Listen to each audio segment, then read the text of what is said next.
Hello everyone, welcome back to my channel, The Silent Fear. Where are you watching from tonight, and what time is it in your country? Have you shared my channel with your friends yet, or are you keeping these whispers all to yourself? Here we explore chilling true crime and eerie mysteries, stories that slip between fact and nightmare. Tonight I have another dark tale for you, the disturbing true crime of a quiet librarian who vanished without a trace, and the echoes of other lives that simply stopped. So, before you get comfortable, take a moment to like the video and subscribe, but only if you genuinely enjoy what I do here. Drop your location and local time in the comments. Now, dim the lights, maybe turn on a fan for that low, unsettling hum, and let's drift into tonight's journey together. Imagine you are standing in the center of an old library. It's late past the hour of closing, but you've stayed behind. The air is heavy with the scent of decaying paper and vanilla, that sweet, sickly smell of books slowly dying on their shelves. You are looking for a librarian named Dorothy Forstein. Or perhaps you are Dorothy. You're in your home, it's 1949, and you're just finishing a quiet evening. The world thinks librarians are safe because their lives are indexed and categorized, but you're about to find out that some chapters are torn out without warning. Dorothy was a woman of habit, a mother, a wife, a pillar of her Philadelphia community. But one night, her husband returns home to find their young children alone and Dorothy gone. There was no sign of a struggle, no broken glass, just a half-eaten apple sitting on the counter, slowly turning brown in the stagnant air. It's the ultimate horror for the organized mind, a life left mid-sentence. Researchers still argue whether Dorothy was the victim of a sophisticated kidnapping, or if she simply stepped into a different dimension of her own life, leaving the mundane behind. You walk through her house in your mind, and you see the apple. It's a small detail, isn't it? But it's the small details that keep you awake. It's like forgetting to lock the back door. You only realize you've done it when the floorboard creaks. Honestly, if I were to vanish, I'd at least hope I was eating something more interesting than a red delicious. A pomegranate, perhaps. More symbolic and much harder to clean up. There's an obscure legend in the world of bibliophiles about the in-between stacks. It's said that if you walk deep enough into a library with a heavy heart, the shelves might realign, leading you to a space where the missing people go. They aren't dead, they're just filed under miscellaneous and forgotten. You feel the dust on your fingers now, don't you? It feels like Dorothy's skin. You have to wonder why the children didn't hear anything. They were right there. Perhaps the person who took her was someone they knew, someone who whispered, "Shh, we're in a library," even though they were in a kitchen. It's a polite way to be abducted, I suppose. At least there was no shouting. We wouldn't want to disturb the neighbor's sleep, would we? That would be the real crime. As you stand in that imaginary kitchen looking at the browning apple, you realize that the silence isn't empty. It's full of the sound of her not being there. It's a heavy, rhythmic pulse. Or maybe that's just the fan you turned on.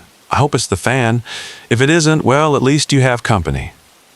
The silence of the library fades, replaced by the biting, metallic scent of a West Virginia winter. It's Christmas Eve, 1945. You are standing in the yard of the Sodder family home. The frost is thick on the ground, cracking under your feet like tiny bones. You're looking up at a house engulfed in flames, a roaring orange beast that's eating through the roof. George and Jenny Sodder are screaming. They've managed to get 4 of their children out, but 5 remain upstairs. You watch as George tries to find his ladder, but it's gone. It's always been in the same spot, but tonight, it has vanished. He tries to start his trucks to pull them closer to the window, but the engines, which worked perfectly hours ago, are dead. It's as if the universe decided that tonight, gravity and mechanics would take a holiday. The mainstream tragedy is well known. The fire burned fast. The fire department arrived late, and the 5 children were declared dead. But here is the disturbing fact. When the ashes cooled, there were no bones, not a fragment, not a tooth. Even the most intense house fires leave behind biological evidence, yet the Sodder children seem to have evaporated into the smoke. Researchers still argue whether the temperature of a standard house fire could truly incinerate human remains so completely, or if the fire was merely a curtain for a much darker act of theater. You imagine the children not in the fire, but in the back of a car, watching the glow of their home recede in the distance. Is that better or worse? To be burned away, or to be stolen and rebranded as someone else? Personally, If I'm being kidnapped, I'd prefer a bit of notice. Maybe a formal invitation. You are cordially invited to disappear. Dress code, pajamas. There's an obscure bit of folklore from that region of Appalachia about the firewalkers. It's whispered that on certain holy nights, the spirits of the woods require a tithe of youth to keep the mountains green. They don't take the bodies, they take the essence, leaving the physical form to turn into nothing but soot and memory. You feel a sudden warmth on your face, don't you? Like the heat from a distant furnace. It's funny, isn't it, how things just go missing. A ladder, a truck's ignition, 5 human beings. It's like the universe has a junk drawer where it keeps all the things it's tired of playing with. I wonder if Dorothy Forstein is in that drawer too. Maybe she's sharing her apple with the Sodder kids. You look at the site where the house once stood. Years later, a billboard went up, featuring the faces of the missing children staring out at the passing cars. Imagine driving by that every day, those frozen eyes judging you for still having a home, still having a name. I'd have to take a different route. I'm not great with eye contact, especially from the missing. It's so demanding. The wind picks up, blowing the charcoal dust into your eyes. You blink, and for a second, you see a face in the smoke. It looks like you. Or who you used to be before you started listening to these stories.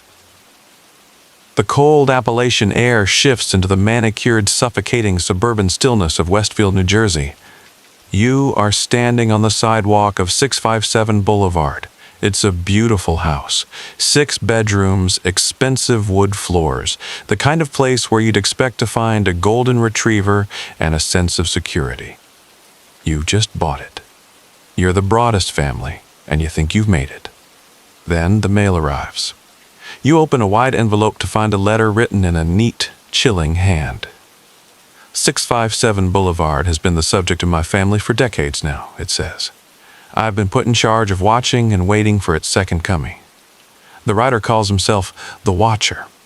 He asks about the young blood you've brought into the house. He knows your names. He knows your children's nicknames. The mainstream horror here is the psychological toll. You haven't even moved in yet, and already the walls feel like they're breathing. You spend millions on a dream, only to find out a stranger has been living in the nightmares attached to the deed. Researchers still argue whether the Watcher was a disgruntled neighbor, a previous owner, or, as some skeptics suggest, a hoax perpetrated by the buyers themselves to get out of a bad investment. But would you really traumatize your own children for a real estate exit strategy? I don't know about you, but I find it hard enough to keep up with my own life. Imagine having the free time to watch a house for decades. That's commitment. I can't even commit to a Netflix series if it has more than 3 seasons. The Watcher is basically the ultimate hobbyist. What do you do for fun, Gary? Oh, I write threatening letters to families about the structural integrity of their hallways. It keeps me active. There is an obscure urban legend in New Jersey about the Hollow Foundation. It suggests that certain old homes were built with narrow, hidden gaps between the inner and outer walls, not for insulation, but for a silent tenant to move through the house unseen. They say if you press your ear to the drywall in the master bedroom of 6v7, you can hear a pen scratching on paper. You feel the weight of a gaze now, don't you? Not from me. I'm just a voice in your ear. But from the window behind you.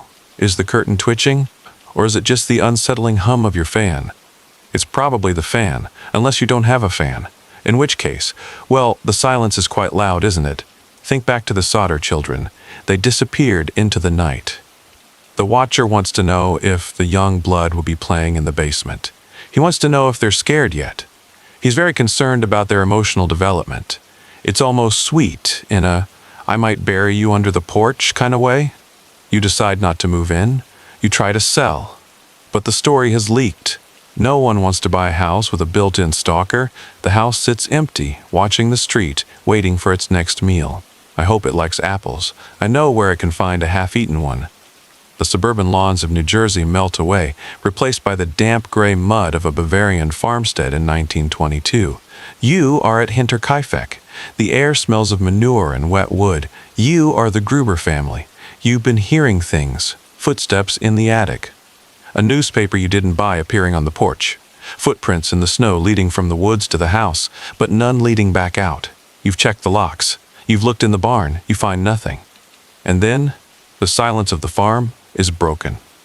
The mainstream horror of Hinterkaifeck is the brutality. 6 people, including a 2-year-old and the new maid who had just arrived that day, were lured into the barn and killed with a mattock.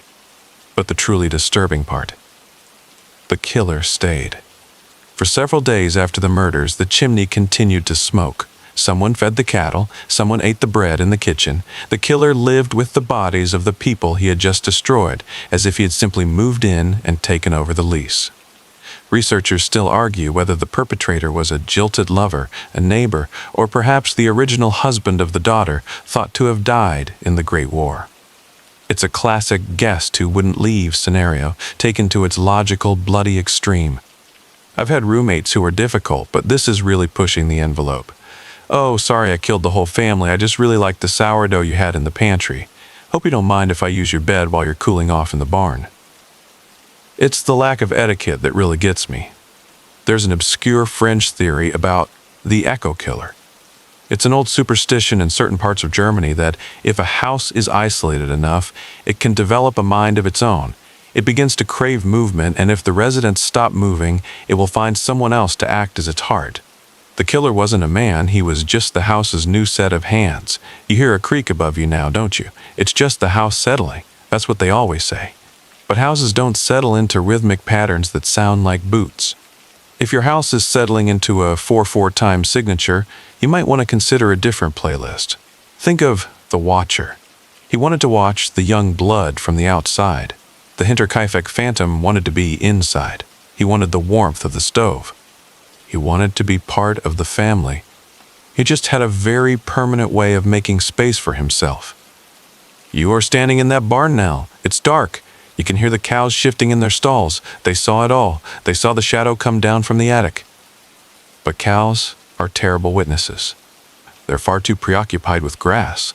Don't look up at your own ceiling. There's nothing there. Just dust and insulation, and maybe a half-eaten apple that someone left behind. The gray mud of Germany dries into the warm, golden sand of Somerton Beach in Adelaide, Australia. It's December 1948. You are walking along the water's edge at dawn. You see a man slumped against a seawall. He looks like he's sleeping. He's well-dressed, suit, tie, polished shoes. He looks like he's waiting for a train that will never come. But when you get closer, you realize he isn't breathing. He has no identification. All the labels have been meticulously cut out of his clothing. In a secret pocket in his trousers, police find a tiny piece of paper with the words "Tamam Shud" printed on it. It's Persian for "It is ended." The mainstream mystery is a tangled web of Cold War espionage and unrequited love. The paper was torn from a rare edition of the Rubaiyat of Omar Khayyam, which was later found in the back of a car nearby. Inside the book was a secret code that has never been broken. Researchers still argue whether the Somerton man was a Soviet spy, a jilted lover, or perhaps an elite assassin who chose to go out on his own terms. It's all very cinematic, isn't it? If I'm going to be a mysterious corpse, I definitely want a secret code and Persian poetry involved. It beats being found with a grocery list that just says "buy more milk" and "fix the squeaky floorboard." That's not a mystery, that's a tragedy of the mundane. There's an obscure tidbit of fringe lore called the slipstream people. It's the idea that some individuals are born without a fixed identity. They are biological placeholders used by the universe to fill gaps in time. When their purpose is served, they simply end, and the world begins to erase their traces, starting with the labels on their coats. You feel a slight chill on your neck, like a sea breeze. Or perhaps it's the shadow of someone standing behind you, checking to see if you have any labels they need to remove. You should check your shirt later, just to be sure you still exist. The Somerton man had a high-quality cigarette behind his ear, but he hadn't smoked it. Maybe he was waiting for the Hinterkaifeck killer to bring him a light. They could sit on the beach and talk about all the houses they've watched. Think of the Tamam Shud scrap. It is ended. It's so final. But for us, it's just the beginning of the night. We have so many more places to go, so many more rooms to peer into. The man on the beach doesn't mind. He's finished his story. He's just a prop now in someone else's dream. You close your eyes and listen to the waves. They sound like the pages of a library book being turned. or the sound of a fire in West Virginia, or the scratch of a pen in New Jersey. It's all the same sound if you listen long enough. The sound of the ocean is replaced by the dry, rhythmic creaking of a wooden floor in Iowa, 1912. You are in the Moore family home in Villisca. It's a small, unassuming house, the kind of place where neighbors know your business before you do. But tonight, no one knows what's happening. You are a shadow in the crawl space.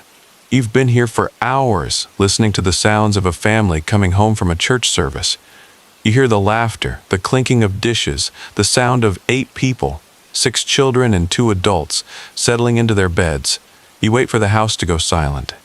You wait for the breathing to become heavy and slow. The mainstream horror of the Villisca axe murders is the sheer impossibility of it. All 8 people were killed with an axe that belonged to the family. The killer then covered the mirrors with cloths and placed pieces of uneaten bacon on the floor. He didn't steal anything. He just finished his work and left. Researchers still argue whether the killer was a serial murderer named Billy the Axeman or a local senator's hitman, but the motive remains as dark as the attic at Hinterkaifeck. I have to say, the bacon thing is a bit much. If you're going to leave a snack, at least cook it. Raw bacon on the floor is just a tripping hazard for the investigators. It's rude, really, and covering the mirrors. I suppose the killer didn't want the house to see what he was doing. Or maybe he didn't want to see himself. I get it. I also avoid mirrors after 2000 a.m. The lighting is never flattering. There's an obscure bit of local superstition in Villisca that the house itself is a siphon. It's said that the soil beneath the foundation is rich in a mineral that traps human fear, replaying it like a scratched record whenever the moon hits a certain angle. People who stay in the house today report hearing the sound of an axe hitting wood, even when there's no wood to be found. You feel a slight pressure on your chest now, don't you? Like someone is standing over you, deciding whether to cover the mirror in your room. Don't worry, I'm sure your mirrors are fine. Though, if you see a piece of bacon on your rug tomorrow morning, you might want to call someone. Think of the Somerton man. He died peacefully on a beach with a poem. The people in Villisca died in a storm of iron and wood. One was a secret, the other was a scream, but both ended in the same silence, the same tamam shoot. You hear the wind rattling the window pane. It sounds like someone trying to find the latch. But you locked it, didn't you? You checked it right after you liked the video. Or did you? It's so hard to remember the things we do on autopilot, like eating an apple or leaving footprints in the snow. The humid air of an Iowa summer turns into a screaming, frozen gale. You are on the slopes of Kholat Syakhl, the Dead Mountain in the Ural Range, 1959. You are one of 9 experienced hikers. You've set up your tent on a precarious slope. You are safe. You are warm. And then something happens. You don't run out of the tent. You cut your way out from the inside. You are so desperate to get away that you don't even grab your boots. You run into the sub-zero night in your socks. The mainstream mystery of the Dyatlov Pass incident is the bizarre nature of the injuries. Some hikers died of hypothermia, but others had massive internal trauma-crushed ribs, fractured skulls with no external bruising. One woman was missing her tongue and eyes. Their clothes were found to be radioactive. Researchers still argue whether it was a slab avalanche, a secret Soviet military test, or an infrasound-induced panic that drove them to madness. Honestly, if I'm going to be radioactive, I'd like a cool superpower out of it. Glowing in the dark would be very convenient for finding my keys, but dying in the snow without shoes, that's just a lack of planning. I've gone to the mailbox without shoes and felt like a survivor. I can't imagine doing it on a Siberian mountain. There's a fringe theory involving the orange orbs. Local Mansi tribesmen reported seeing strange glowing spheres in the sky that night. Some believe these orbs are atmospheric predators, entities made of pure energy that feed on the electrical impulses of the human nervous system. They don't want your body, they want your spark. When they're done, you're just a broken shell in the snow. You feel a tingling in your fingertips, don't you? Like a static charge. It's probably just the blankets rubbing against your skin. Or maybe the orbs are interested in what you're listening to. I hope they have good taste in podcasts. Think of the Villisca killer. He used an axe. The thing on the mountain used physics. Both left a puzzle that no one can solve. It's like the universe is playing a game of Sudoku with our lives, and it's lost the eraser. The hikers were found months later, buried under the snow. Their skin had turned a strange orange tan. Maybe they were just trying to get a head start on beach season. Like the Somerton man, he had a tan too. Maybe he was on the mountain with them. You pull your covers tighter. You're warm, you're safe. You're not on a mountain. But the wind outside sounds an awful lot like a scream, doesn't it? Or maybe it's just the unsettling hum. The snow of the Urals melts into the towering dark pines of the Sierra Nevada mountains in California, 1981. You are in the Keddy Resort. It's a place for families to unplug, to breathe the clean mountain air. You are in Cabin 28. It's a quiet night. But in the morning, a young boy walks into the living room and finds a nightmare. 3 bodies are bound with medical tape and electrical cords. They've been beaten with hammers and stabbed. A 4th victim, a young girl, is missing. She won't be found for years, miles away in the woods. The mainstream horror of the Keddy cabin murders is the proximity of the neighbors. People were sleeping in the cabin right next door. They heard nothing. Or they claimed they heard nothing. The killers used hammers, tools of construction, to destroy. Researchers still argue whether the local police intentionally bungled the investigation to protect someone with connections, or if the lack of a clear motive simply made the case impossible to crack. I've always said that hammers are underrated as a lifestyle choice. You can hang a picture, or you can commit a triple homicide. Versatility is key.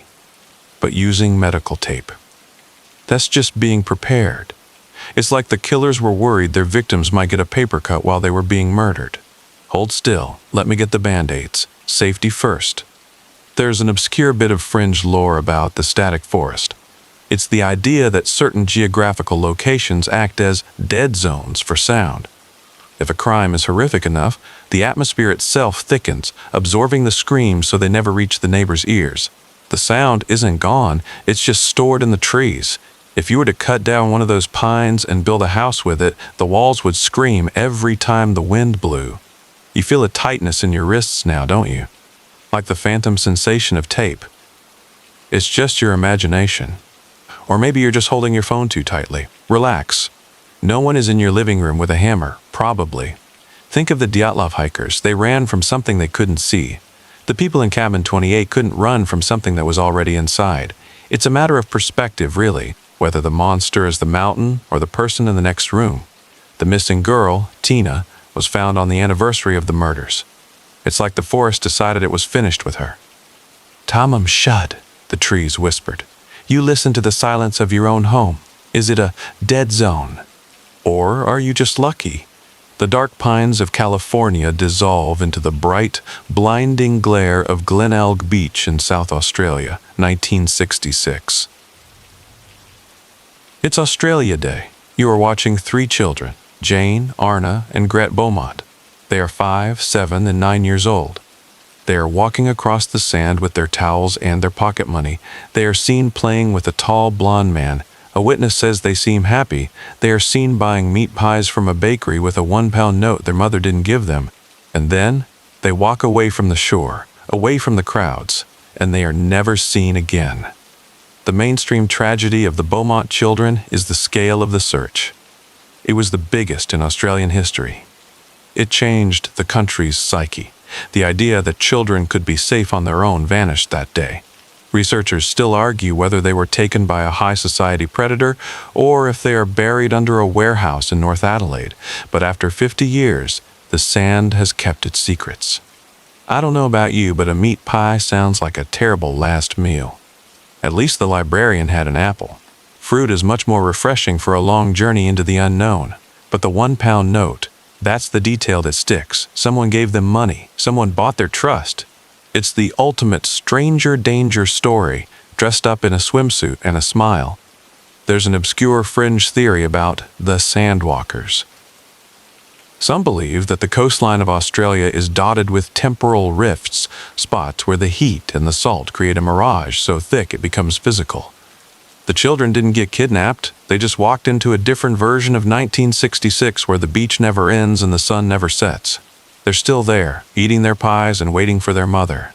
You feel the sun on your back, don't you? A warm, heavy weight. Or is it the light from your bedside lamp? It's funny how light can feel so much like a touch. Think of the Sodder children. They vanished in fire. The Beaumont children vanished in light. Both left behind parents who waited for decades, leaving the doors unlocked just in case. It's the waiting that's the real horror. The not knowing. It's a slow-motion mattock to the heart. You wonder what you would do if you saw a tall, blond man on the beach. Would you say hello, or would you remember the librarian? Would you remember the tamam shud? The ocean keeps coming in, washing away the footprints. It doesn't care about your names. It only cares about the salt.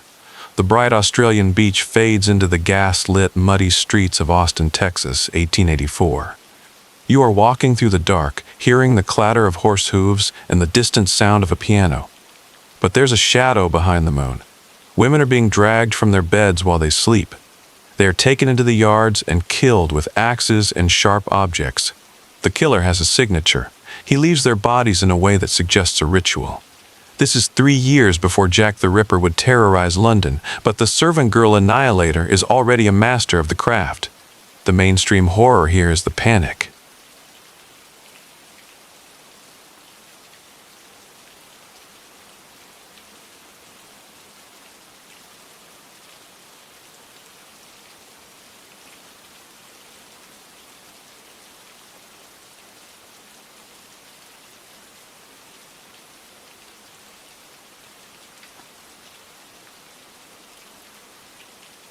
They installed moonlight towers, massive pillars of light, to try and banish the darkness.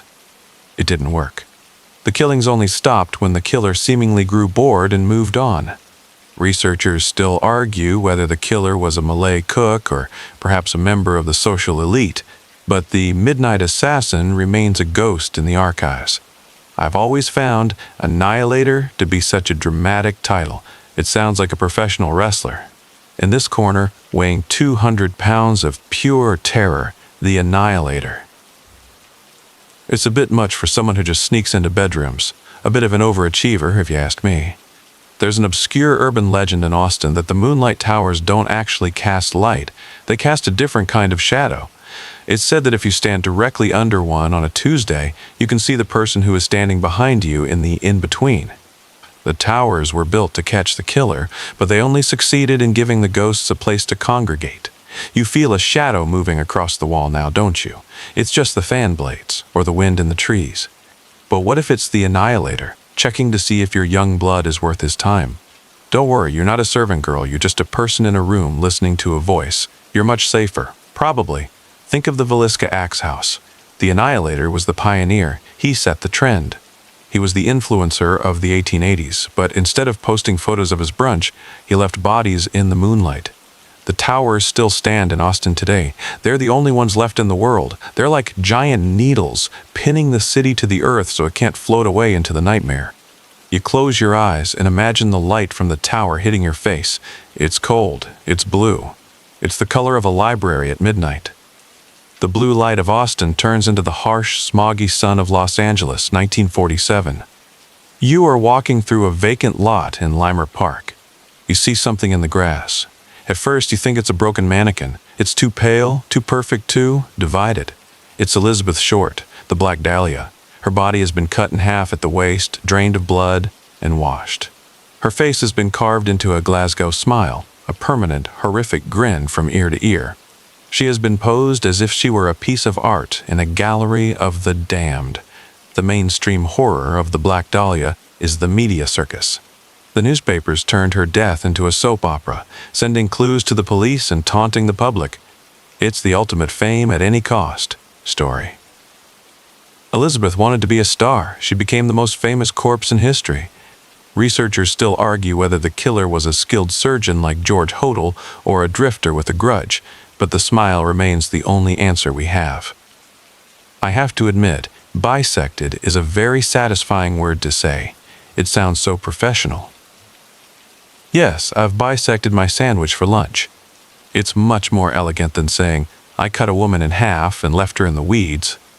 Presentation is everything in Hollywood. Even in death, you have to hit your marks. There's an obscure bit of fringe lore called the Hollywood Hunger. It's the belief that the city itself is an entity that requires a sacrifice of beauty every few decades to maintain its glamour. Elizabeth wasn't murdered by a man, she was consumed by the geography. The smile, Wasn't a wound, it was the city's brand. You feel a tightness in your jaw now, don't you? Like you're being forced to grin. It's just stress. Or maybe you're just happy to be here with me. I'm certainly happy to be here with you. Think of the Somerton man. He was found on a beach with no labels. Elizabeth was found in a lot with too many labels. None of them her own. Both were posed. Both were messages. But who were they for? The vacant lot where she was found is now a quiet residential street. People sleep there. They dream there. They probably don't realize that the ground beneath them once held a mannequin made of meat and broken dreams. You check your own reflection in the dark screen of your phone. You're not smiling. That's good. Keep it that way. The smog of LA clears, revealing the flat, corn-fed horizon of Circleville, Ohio, 1976. You are Mary Gillespie, a bus driver. You are a good person. But someone doesn't think so. You open your mailbox and find a letter. It says they know about your affair with the school superintendent. It tells you to stop. It says they are watching your house. They know when your husband leaves. They know where your children play. The letters are written in a strange, blocky script, as if the writer was trying to hide their soul in the ink. The mainstream mystery of the Circleville letters is the persistence. This went on for years. It led to booby traps, a death in a mysterious car crash, and a man. Mary's brother-in-law, Paul Freshour, being sent to prison. But the letters didn't stop while he was in solitary confinement. Someone was still writing. Someone was still watching through a telescope from the woods. Researchers still argue whether Paul was framed by a massive town-wide conspiracy or if they were multiple writers sharing a single malicious mind. I've always thought that if you're going to be a stalker, you should at least have a better hobby. Why not birdwatching or knitting? Writing letters to a bus driver seems like a lot of postage for very little return. And the blocky handwriting. It's so aggressive. It's like the font equivalent of a headache. There's an obscure bit of local folklore about the paper man. It's said that in certain parts of Ohio, the wind can carry the whispers of the dead into the local post office, where they manifest as ink on paper. The letters weren't written by a person. They were the collective grievances of the town, manifesting as a physical curse. You feel a flutter in your chest now, don't you? Like the sound of an envelope being opened. It's just the unsettling hum of the fan. Or maybe it's a letter being slid under your door. Don't look. It's probably just a coupon for pizza. Or a message from the Watcher. He's very social, you know. Think of 600-57 Boulevard. The Watcher wrote about young blood. The Circleville writer wrote about dirty secrets. Both used the mail to turn a home into a prison. It's a very efficient way to ruin a life without ever having to touch someone. You wonder if anyone is watching you right now, through a telescope, or a webcam, or through the eyes of the person who is standing behind you. I'm just a voice. I don't need eyes to see you. The letters eventually stopped, but the town never recovered. Everyone looked at their neighbors a little differently. Everyone checked their locks twice, like you did. Right, the flat fields of Ohio turn into the deep, ancient forests of Finland, 1960. You are at Lake Bodom. It's a beautiful June night. You are one of 4 teenagers camping by the water. You are in your tent, laughing, dreaming of the summer ahead. But in the early hours of the morning, something attacks. It doesn't come inside the tent. It attacks through the fabric. It uses a knife and a blunt instrument to strike at the shapes through the canvas. 3 are killed. 1, Nils Gustafsson, survives with a broken jaw and facial fractures, but he can't remember what happened. The mainstream horror of Lake Bodom is the man in the woods. A witness saw a blond man walking away from the scene. Years later, a man on his deathbed confessed, but his alibi held up. Then, decades later, the survivor himself was charged, only to be acquitted. Researchers still argue whether the killer was a local kiosk keeper who hated campers or a phantom who lived in the shadows of the pines. I have to say, attacking through a tent is very low effort on the killer's part. It's like trying to hit a piñata, but the piñata screams. It's messy, it's imprecise, and it's frankly quite rude to the manufacturers of camping equipment. Warranty void if struck by a phantom with a rock. There's an obscure fringe theory about the forest lung. Some believe that certain old-growth forests in Finland breathe a gas that causes temporary, violent psychosis in anyone who sleeps on the ground. The teenagers weren't attacked by a man. They attacked each other in a waking nightmare, and the blonde man was just a shared hallucination of their dying minds. You feel a pressure on your face now, don't you? Like the fabric of a tent pressing down on your nose. It's just your pillow. Or maybe the air in your room is getting a little thin. Take a deep breath. You're not in Finland, you're safe in your bed. Think of the Hinterkaifeck farm. The killer lived in the attic. At Lake Bodom, the killer lived in the trees. It's all about the outside, coming in. Or the in becoming out. The lake is still there, people still camp there. But they say that if you go there in June, you can hear the sound of canvas tearing. Or is that just the sound of your blankets moving? You close your eyes and try to forget the blonde man. But he's very patient. He's been waiting since 1960. He can wait a little longer. The Finnish pines turn into the shifting, salty dunes of Provincetown, Massachusetts, 1974. You are walking along the beach. You see a body in the sand. She's lying on a beach towel, but she's not sunbathing. Her head is nearly severed. Her hands are missing. Not just gone, but surgically removed to prevent fingerprinting. Her teeth have been pulled. She is a woman without a past, a woman without a face. For decades, she was known only as the Lady of the Dunes. The mainstream mystery was solved only recently through genetic genealogy. She was Ruth Marie Terry. But the mystery of who killed her and why they went to such lengths to erase her remains. Researchers still argue whether her killer was the infamous mobster Whitey Bulger or perhaps her own husband who vanished shortly after she did. Removing hands seems like a lot of extra work. I can barely manage to do the dishes, and this person is out here performing amateur surgery in the sand. It's the commitment to the bit that's truly disturbing. I'll kill her, but then I have to spend 2 hours on the manicure. My schedule is packed. There's an obscure bit of trivia that some believe she was an extra in the movie Jaws, which was filming nearby at the time. There is a shot of a woman in a blue bandana who looks remarkably like her. If true, she is immortalized on film, smiling in the background of a horror movie while her own real-life horror was just around the corner. You feel a coldness in your hands now, don't you? Like they're not quite yours. It's just the circulation, or maybe the Lady of the Dunes wants them back. She's been looking for a pair for a long time. Think of the Black Dahlia. She was bisected. Ruth was erased. Both were left in the open, as if the killers wanted us to see what they had done, but not who they had done it to. It's a very specific kind of cruelty. The dunes always move. They cover and uncover. They're like a slow-motion fire, consuming everything in their path. You check your wrists. Your hands are still there. You're still you, for now. The dunes of Massachusetts settle into the walls of your own room. You are back. You are in your bed. The journey is almost over. But the stories, they don't just stop. They leave echoes. You've heard about the librarian who left her apple. You've heard about the children who became smoke. You've heard about the young blood and the axe in the moonlight. You've heard about the man on the beach and the woman in the sand. But there's one more thing you should know. Researchers still argue whether a sound can be haunted. They call it residual acoustic persistence. The idea that if a person is scared enough, their final breath doesn't leave the room.